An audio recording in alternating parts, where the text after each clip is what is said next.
Si l'intention est de clore un cycle et d'apprendre des expériences vécues cette année, c'est vraiment passer à un nouveau niveau de vie. Il est possible d'incorporer des mots basés sur la philosophie stoïcienne. Vous pouvez commencer à pratiquer ces 10 habitudes non seulement en écoutant, mais en vous engageant à les mettre en pratique chaque jour. La philosophie stoïcienne est axée sur la pratique. Ici, vous trouverez une série d'outils mentaux, d'attitudes quotidiennes et de pratiques applicables, entre autres outils qui peuvent être utilisés pour vous aider à surmonter toute situation, pour votre bien et celui de tous ceux qui vous entourent. Avant de continuer, laissez votre like. Abonnez-vous à la chaîne si vous n'êtes pas déjà abonné et activez les notifications pour ne manquer aucune nouvelle vidéo. Aidez-nous à créer plus de contenu comme celui-ci et à apporter cette clarté mentale à davantage de personnes. Passons maintenant aux 10 habitudes inspirées du stoïcisme, créées pour marquer cette transition de 2023 à 2024. Créez une routine. Pensez à votre journée comme à un puzzle. Sans routine, c'est comme avoir des pièces détachées sans connexion. Cependant, en suivant une routine, vous organisez ces pièces, créant une image claire et complète. La routine ne vous transformera pas en un robot avec des horaires fixes. Le pouvoir de la routine n'est pas d'être rigide, mais plutôt d'offrir un chemin pour diriger votre énergie de manière efficace. La routine a la capacité d'être une carte qui guide vos choix. Cela nous apporte de la clarté pour agir dans nos vies. Quand nous savons ce que nous devons faire, nous offrons à notre cerveau de la prévisibilité. De cette manière, il dépensera moins d'énergie à essayer de deviner ce qui se passera au prochain moment de notre journée, ce qui nous rend plus efficaces et productifs. Sénéca, l'un des philosophes stoïciens les plus influents, le savait déjà et a déclaré un jour « La vie sans objectif est totalement vide. Une journée bien structurée est une journée bien utilisée. » Parfois, nous comprenons le sens du mot « objectif » uniquement pour des objectifs importants, comme quelque chose de lointain à atteindre, mais en réalité, il peut s'appliquer à tous les moments de nos vies. Alors, comment construisez-vous cette routine? Il ne s'agit pas simplement de copier les habitudes ou les plans d'autres personnes, mais de créer une routine compatible avec votre réalité de vie. Si vous êtes jeune, que vous vivez avec vos parents et que vous avez la vingtaine, votre réalité est complètement différente de celle d'une personne qui est mère et a 2 enfants, par exemple. Ou si vous êtes marié et avez des obligations et des responsabilités envers votre maison, vos enfants et votre famille. Il est donc crucial de commencer par identifier les cartes que vous avez actuellement dans la vie. Comprenez ce que vous possédez et quelles sont vos possibilités, c'est-à-dire ce que vous pouvez faire avec ce que vous avez. Construisez votre routine à partir de cela. Ainsi, vous comprenez où vous en êtes actuellement dans votre vie, identifiant vos circonstances, ressources et responsabilités. Ensuite, vous pouvez définir clairement où vous souhaitez aller en établissant des objectifs réalistes et significatifs. En comprenant votre position actuelle et en visualisant vos objectifs, vous pouvez aligner vos capacités et ressources pour créer une routine réalisable et efficace. Consacrez vos heures les plus productives aux tâches les plus importantes, celles qui nécessitent votre attention et votre créativité totale. Pour moi, la routine commence tôt. Il s'agit de maîtriser la matinée et de ne pas permettre qu'elle me domine. Je commence tôt ma journée avec des activités qui établissent une ambiance positive, comme méditer, faire de l'exercice ou étudier. Cela m'apporte plus de clarté avant même que le monde ne se réveille. Cependant, il est important de se rappeler qu'une routine ne se limite pas uniquement au travail. C'est une question d'équilibre. Incluez des habitudes qui nourrissent l'esprit, le corps et l'âme. Cela peut impliquer de lire un livre ou de passer du temps de qualité avec quelqu'un que vous aimez. Et quoi qu'il arrive, maintenez votre routine. La constance est le lien qui maintient tout ensemble. En construisant cette routine, vous réaliserez qu'elle devient une base pour cultiver de bonnes habitudes. Après tout, comme nous le rappelle Sénèque, les principes sont nécessaires. Et qu'est-ce qu'une routine, sinon un principe par lequel vous vivez chaque jour? Acceptez cette structure et observez comment le chaos incertain se transforme en une symphonie de productivité et de paix. En embrassant une routine équilibrée, vous ne maîtrisez pas seulement votre journée, mais créez également un espace pour la croissance personnelle et le bien-être profond et véritable. 2. Ne laissez pas l'anxiété vous dominer. Sénèque, le philosophe stoïcien renommé, nous rappelle que même lorsque rien ne va mal, ni même la certitude que quelque chose pourrait mal tourner à l'avenir, la plupart des mortels vivent sous une fièvre d'anxiété. Laisser l'anxiété vous dominer, c'est affronter une tempête que nous affrontons tous, celle qui ne se forme pas dans le ciel, mais en nous. L'anxiété est comme une ombre qui nous accompagne, chuchotant sur ce qui pourrait mal tourner, ce qui pourrait arriver si les choses tournaient mal, nous enveloppant comme une chaîne invisible qui nous emprisonne avec d'innombrables possibilités imaginaires. Cependant, voici une vérité stoïcienne. Nous ne sommes pas des acteurs sur une scène, et l'anxiété ne devrait pas être la réalisatrice dictant nos pas en coulisses. Marc Aurèle, l'homme qui a dirigé le plus grand empire du monde en son temps, a compris cela. Dans ses méditations, il a écrit « Aujourd'hui, j'ai échappé à l'anxiété, ou plutôt je l'ai rejetée, car elle était en moi. » C'est une réalisation puissante. La tempête ne déborde pas à l'extérieur, ne ferme pas les routes, mais elle est en nous, inondant notre esprit et fermant toutes nos possibilités. Maintenant, comment nous libérons-nous de cette chaîne invisible? La première étape fondamentale pour faire face à l'anxiété est de prendre le contrôle de nos propres sentiments. Il est important de reconnaître que l'anxiété est une conséquence de nos pensées, jugements et perceptions et n'est pas directement causée par l'environnement qui nous entoure. C'est quelque chose qui déforme notre vision, amplifiant les problèmes et situations petits et parfois insignifiants en problèmes monumentaux. La clé est de voir avec clarté, de contrôler nos jugements et de voir chaque situation comme elle est vraiment. À ce stade, la pratique de la pleine conscience devient importante. Prenez un moment profond et posez la question directe.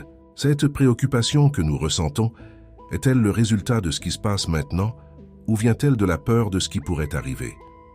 Souvent, nous découvrirons qu'il s'agit plus du deuxième scénario. Un excès d'anxiété ne nous aide pas, au contraire, il nous paralyse. C'est comme une chaise à bascule. Vous êtes constamment en mouvement, mais vous ne progressez pas. En réalité, il y a du mouvement, mais il n'y a pas de véritable avancement.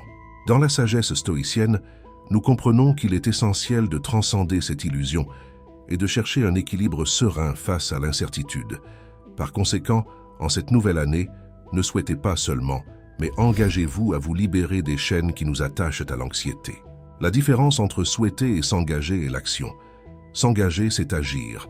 Planifier, c'est atteindre un objectif. Concentrez-vous sur avoir un esprit clair et un cœur ferme, comme nous le rappelle Marc Aurèle. La différence entre souhaiter et s'engager est l'action. S'engager, c'est agir. Planifier, c'est atteindre un objectif. Concentrez-vous sur avoir un esprit clair et un cœur ferme, comme nous le rappelle Marc Aurèle. Nous avons le contrôle sur notre esprit, pas sur les événements extérieurs. Lorsque nous comprenons cela, nous trouvons une force intérieure inestimable. Gardons toujours à l'esprit que la seule tempête que nous devons affronter est celle qui réside en nous. Accepter cette vérité et consacrer des efforts pour y faire face est le chemin vers une plus grande tranquillité et une vie plus sereine. 3.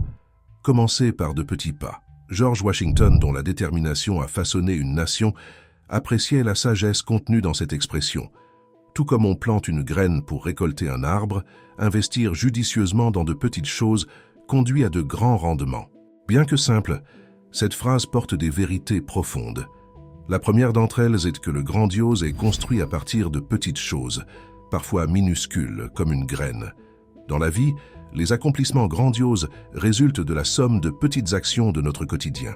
De manière similaire, Sénèque, un philosophe éminent qui a diffusé le stoïcisme dans la Rome antique, avait raison en affirmant que le bien-être est atteint par de petits pas. Et cela n'est pas insignifiant. Il comprenait que la transformation ne se produit pas d'un coup, mais plutôt par des progrès petits et intentionnels. Considérez cela comme le fait de semer des graines. Chaque petite graine porte le potentiel de se transformer en quelque chose de magnifique. En appliquant ce principe à nos objectifs et habitudes, pensez à un exemple concret, comme l'objectif de lire davantage. Au lieu de fixer un objectif écrasant et difficile à atteindre, engagez-vous à un progrès petit mais constant, comme lire une page par jour. Cela peut sembler insignifiant mais cumulé. Les petits pas peuvent vous emmener très loin. Comme nous le confirme Épictète, rien de grand ne se crée soudainement. Gardez à l'esprit qu'un long voyage commence par un seul pas et une habitude se forme grâce à une action cohérente. James Clear, dans son œuvre Atomic Habits, explore de manière magistrale cette idée. L'essence des habitudes atomiques réside non seulement dans leur potentiel explosif, mais aussi dans leur nature fondamentale. James Clear, dans son œuvre Atomic Habits, explore de manière magistrale cette idée. L'essence des habitudes atomiques réside non seulement dans leur potentiel explosif, mais aussi dans leur nature fondamentale. Tout comme un atome, l'unité la plus petite contient un pouvoir immense. De manière similaire, nos habitudes les plus petites sont les fondations d'un changement profond et durable. Lorsque nous négligeons le pouvoir des petites tâches quotidiennes, nous risquons de tomber dans le piège du soudainement. Soudainement, je serai un lecteur vorace et assidu, mais je commencerai demain. Soudainement, je serai en forme et aurai le corps de mes rêves, mais à ce repas, je commanderai une collation. Soudainement, j'aurai de l'argent à investir, mais ce mois-ci, je mettrai tout sur la carte et le mois prochain, je me débrouillerai. Les promesses grandioses et inatteignables prennent de la force lorsque nous croyons que de grands résultats se font soudainement. Au lieu de cela, concentrez-vous sur ce qui est immédiatement devant vous, sur l'atteignable et le tangible, sur commencer à lire une page par jour, sur faire un choix plus sain pour le déjeuner, sur contrôler vos dépenses ce mois-ci. En combinant ces petites victoires quotidiennes, vous remarquerez comment elles se transforment et deviennent des changements significatifs au fil du temps. Ainsi, en entrant dans l'année 2024, embrassons et reconnaissons le pouvoir de commencer petit. Rappelez-vous toujours les paroles sages de Zénon de Citium. Aucun acte de bonté, si petit soit-il, n'est gaspillé. Donc, lorsque vous faites face à n'importe quel objectif ou changement que vous souhaitez mettre en œuvre, rappelez-vous la précieuse leçon de la philosophie stoïcienne. Le pouvoir de la constance, dans de petites actions, est la clé pour atteindre des réalisations significatives et durables à long terme dans votre vie. 4. Libérer des ressources importantes. Combien de temps de notre vie perdons-nous dans des activités sans aucun sens? Nous prétendons souvent avoir peu de temps. Mais si nous vérifions sur notre téléphone portable le temps d'utilisation des applications, comme consulter le temps passé dans l'onglet Activités d'Instagram, nous découvrirons la véritable situation. Il ne s'agit pas tant d'obtenir plus de temps, mais plutôt d'utiliser judicieusement ce que nous avons déjà. Le stoïcisme nous enseigne à établir des priorités avec notre temps, en nous concentrant uniquement sur l'essentiel. Épictète, un sage philosophe connu pour son pragmatisme, a dit « Si tu veux t'améliorer, sois prêt à paraître désorienté ou stupide dans certaines choses. Il n'est possible de progresser réellement que lorsque vous êtes conscient de vos défauts ou de ce qui pourrait vous manquer. » La plupart des gens ne savent même pas qu'ils ne gèrent pas bien leur temps. C'est pourquoi ils ne cherchent pas non plus la sagesse pour apprendre. En fin de compte, il n'est possible de chercher la sagesse que si vous réalisez qu'il manque quelque chose. En d'autres termes, si vous ne remarquez pas vos failles, si vous ne vous consacrez pas à la connaissance de soi ou n'analysez pas sérieusement vos valeurs, vous êtes en fait inconscient de tout cela et peu ou pas de progrès seront possibles. Utiliser votre temps de manière consciente consiste à faire un choix délibéré de ne pas tomber dans la confusion du non-essentiel. Naviguer sans but dans les actualités, consommer excessivement d'informations ou se distraire numériquement sur des sites d'achat, par exemple, peut être contre-productif. La stratégie pour faire face à ces situations implique une double conscience et action. Tout d'abord, vous devez développer une conscience du destin de votre temps, c'est-à-dire ce que vous faites avec les 24 heures de votre journée. Tenir un journal des activités pendant un jour ou même une semaine peut être fastidieux, mais c'est la seule chose qui vous offre une précision sur ce que vous faites et combien de temps vous consacrez à chaque activité. Cette prise de conscience est la première étape vers le changement. Ensuite, l'action décisive entre en jeu. Commencez par réduire le temps consacré à ces distractions. Établissez des limites pour l'utilisation des applications. Fixez des moments spécifiques pour vous informer et évitez de naviguer sans but sur Internet. Il ne s'agit pas de se déconnecter du monde, mais de choisir de ne pas s'y perdre aveuglément. En récupérant votre temps, vous découvrirez que vous avez plus d'espace pour ce qui compte vraiment. Poursuivre des objectifs, cultiver des relations significatives et favoriser votre croissance personnelle. Ce principe ne se limite pas seulement à la gestion du temps, mais s'inscrit dans la gestion de notre propre vie. Son essence réside dans le fait de s'assurer que les heures précieuses de la journée sont investies dans des activités qui enrichissent et renforcent notre existence, plutôt que de nous laisser complètement épuiser. 5. Accordez-vous la permission de vous arrêter. Il existe une histoire vraie de maîtrise de soi concernant Dwight Eisenhower, héros de la Seconde Guerre mondiale et président des États-Unis. Une figure dont les choix ont changé le cours de l'histoire humaine a fait face à un ennemi redoutable, sa dépendance à fumer 4 paquets de cigarettes par jour. Les paroles incisives de son médecin ont servi de convocation urgente, renoncer au tabagisme ou faire face à des conséquences désastreuses. En réponse, Eisenhower a émis l'ordre d'arrêter, abandonnant brusquement une habitude enracinée de 40 ans. Cela illustre un principe profond. Aucun homme n'est vraiment libre, à moins d'avoir le contrôle sur lui-même. Selon les mots d'Épictète, cette histoire ne concerne pas seulement la victoire sur une habitude de fumer, mais conquérir tout vice qui vous aurait asservi. Nous avons tous nos batailles, que ce soit avec des habitudes malsaines, la procrastination, des pensées négatives, des insécurités, le sentiment de ne pas mériter une vie meilleure. Le changement réel réside dans l'impératif affirmatif de vous donner l'ordre d'arrêter.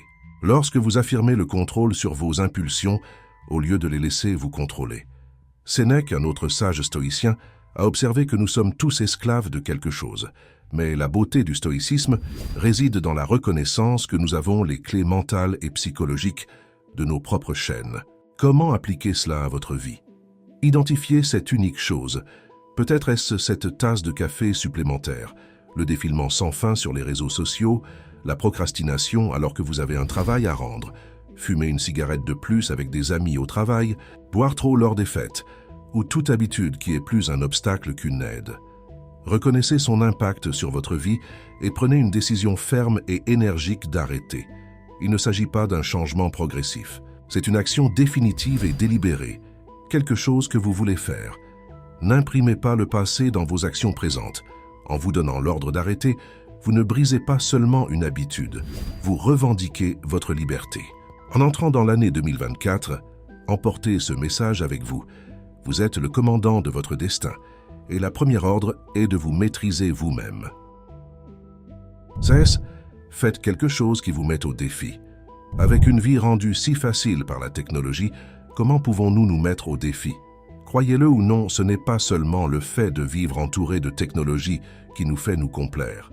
Les stoïciens, il y a plus de 2000 ans, sans toutes les facilités dont nous disposons aujourd'hui, étaient également confrontés à ce problème.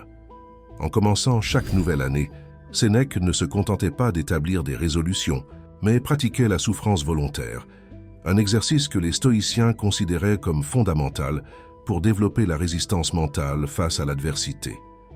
Il faisait une déclaration puissante en plongeant dans les eaux glaciales du Tibre. Il ne le faisait pas pour nager. C'était une démonstration de contrôle sur lui-même. Il proclamait avec fermeté « Je suis aux commandes ». Et même si l'eau était froide, Sénèque allumait dans son esprit une flamme d'affirmation personnelle et de résistance. Cela sert de rappel vivant que parfois, accomplir quelque chose de difficile peut être l'acte le plus autonomisant et révélateur que nous puissions faire pour nous-mêmes. Maintenant, comment pouvons-nous incorporer cette précieuse leçon historique dans nos vies? Tout commence en sortant de sa zone de confort. Choisissez quelque chose qui vous met au défi, quelque chose qui vous rend un peu mal à l'aise. Cela pourrait être de boire du café sans sucre, par exemple. Maintenir un mois d'exercice sans manquer un seul entraînement.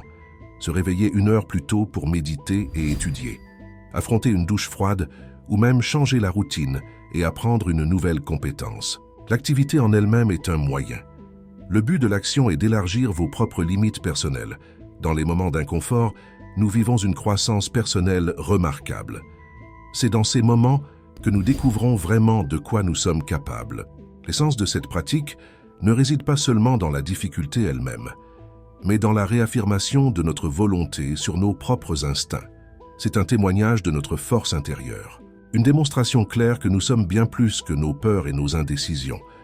Il n'y a pas de gain sans douleur, et c'est un concept fondamental dans le stoïcisme, comme nous le rappelle le philosophe Épictète. Les difficultés révèlent le caractère d'une personne.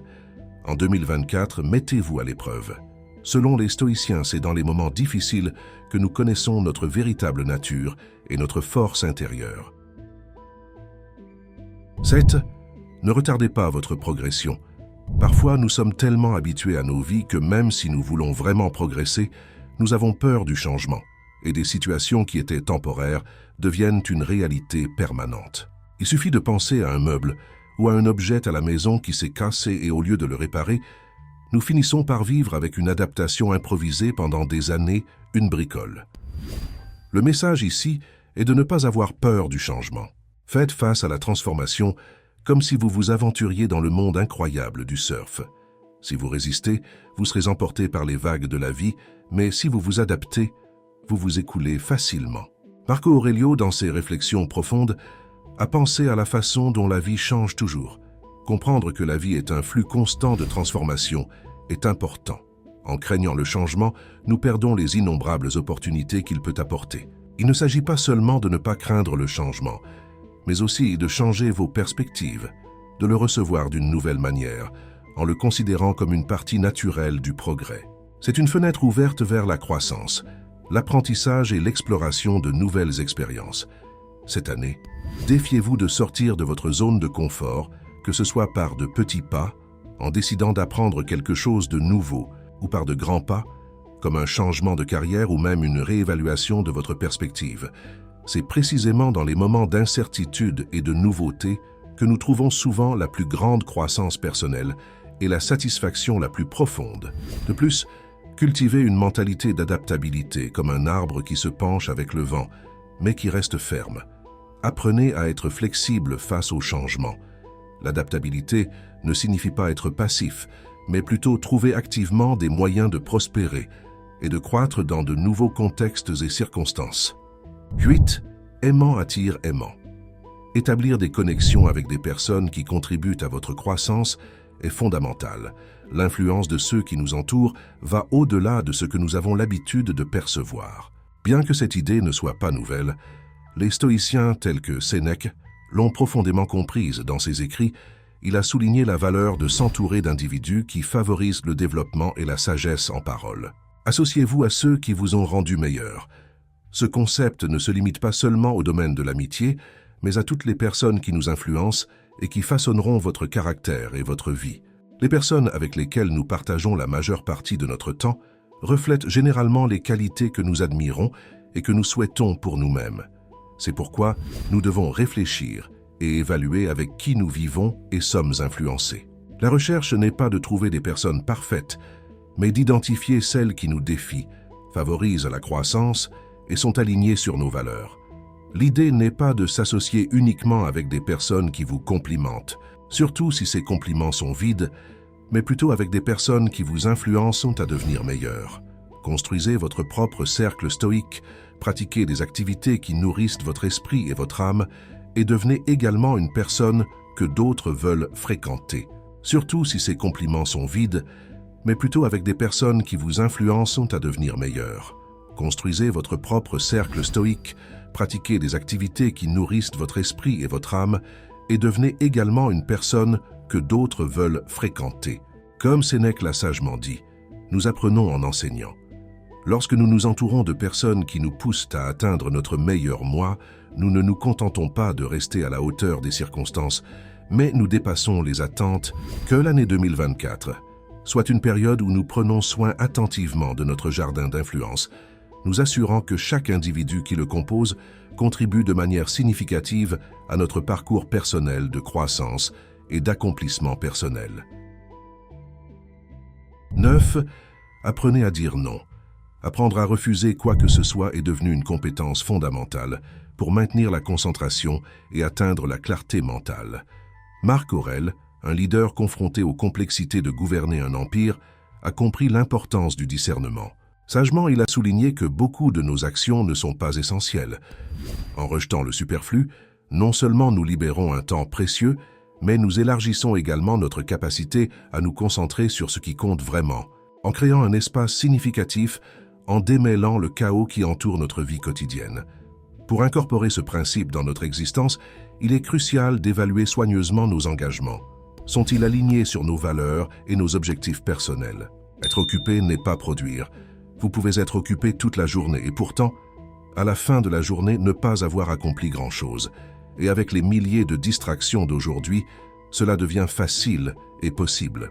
Pratiquez l'art de dire non à ces distractions n'implique pas d'être distant ou peu collaboratif, mais d'établir des limites qui nous permettent de diriger notre énergie vers des activités véritablement significatives. Chaque fois que nous dépensons notre temps et notre énergie sans but, nous cessons de vivre ce qui compte vraiment. Transformer cette dynamique implique d'accorder une valeur profonde et consciente à chaque choix. Cette année à venir, assurez-vous que vos choix sont conscients, que vos activités nourrissent votre vie sous tous ses aspects et que vous ne faites pas que passer votre temps. Cette façon sélective de choisir vos actions est un engagement profond envers l'excellence et l'authenticité.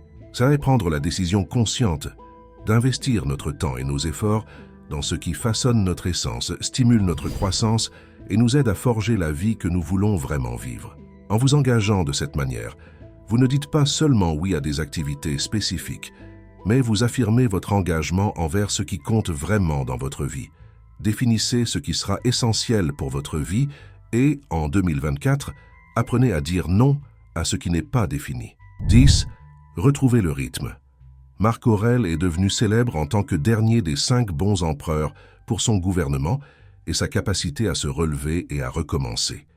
Il avait une mentalité remarquable sur l'inévitabilité de faire face à des obstacles et de commettre des erreurs tout au long de nos vies. Ces réflexions mettent l'accent non seulement sur l'importance de se relever après une chute, mais aussi sur la reconnaissance de la beauté intrinsèque de notre humanité qui nous permet d'accomplir cet exploit. Tout le processus est difficile, car il se déroule au milieu, transformant qui nous sommes en qui nous voulons être. Et dans la pratique, nous faisons des erreurs, nous nous arrêtons et nous tombons, inévitablement. C'est pourquoi Marc Aurèle a adopté le stoïcisme et l'a pratiqué pour développer une mentalité de résilience et de patience. La diète ne sera pas toujours suivie à la lettre, ou nous ne conserverons pas notre patience en cas d'irritation extrême. Mais lorsque nous commettons des erreurs dans nos choix quotidiens, que ce soit des écarts dans notre alimentation, des absences aux entraînements ou des hésitations dans la prise de décision, il est essentiel de répondre avec patience à nous-mêmes à ce moment-là.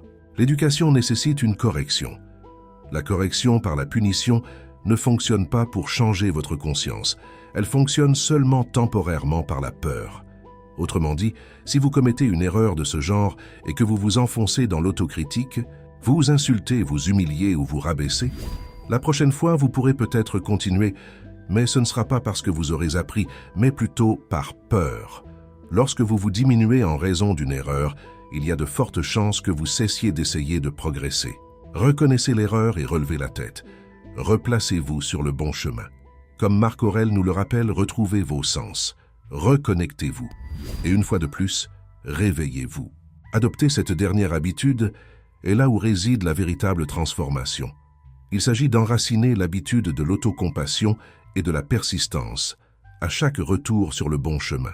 Dans ce voyage, célébrez notre capacité à nous rétablir et à retrouver notre rythme, peu importe le nombre de fois que nous l'avons perdu. C'est crucial. Le stoïcisme est une philosophie pratique et en 2024, que ces habitudes fassent partie de votre vie afin que vous puissiez vivre la meilleure année de toutes. Et si vous êtes arrivé jusqu'ici, commentez gratitude. Maintenant, pour en savoir plus sur cette philosophie incroyable, consultez notre playlist complète. Merci de regarder et à la prochaine vidéo.